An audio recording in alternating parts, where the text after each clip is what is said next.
Les membres du comité embellissement Baie-Saint-Paul ont procédé au lancement de la bière au fil du temps, spécialement brassée par la microbrasserie Charlevoix.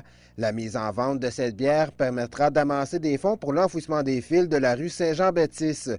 Plusieurs personnes se sont impliquées dans la création de cette bière, dont l'artiste peintre Jean-François Racine qui nous parle de sa création. Je voulais faire un clin d'œil à ce siècle passé, parce qu'à l'époque, il n'y avait pas de fil sur la rue Saint-Jean-Baptiste.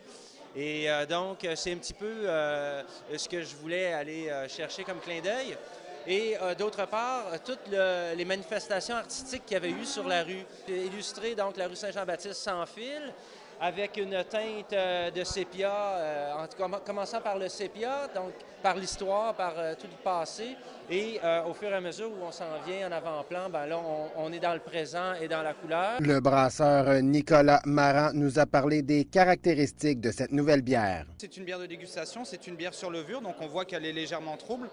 Ça reste une bière très désaltérante. On a le sarrasin qu'on a pris des éboulements, du moulin banal des éboulements qui apporte une certaine sécheresse, un petit côté épicé à la bière. Et on a mis beaucoup de gaz aussi. En fait, on a fait une refermentation assez élevée, donc on a quand même beaucoup de pétillant dans cette bière. Ça apporte un côté festif à la bière. C'est une bière légèrement orange, et c'est parce qu'on a mis un tout petit peu de malt d'orge caramélisé dedans. Donc belle bière de dégustation, mais très désaltérante. Je pense que pour le printemps qui arrive et pour le début de l'été, ça reste une belle bière de terrasse. Malgré le fait qu'ils ont un horaire de travail très chargé, les employés de la microbrasserie ont accepté à main levée le nouveau défi lancé par Frédéric Tremblay. Dès le départ, quand on a parlé de faire une cuvée spéciale pour aider au financement de l'enfouissement, on a senti un bel engouement là, de toute l'équipe immédiate du comité. Et par contre, de transformer ça en réel mouvement, ça devient des fois, c'est un peu inquiétant. Mais je vais vous dire, le matin, quand on est arrivé ici, il y avait une trentaine de personnes. On a embouteillé ça. Ça a été très facile. Ça a bien été. Tout le monde a eu beaucoup de plaisir.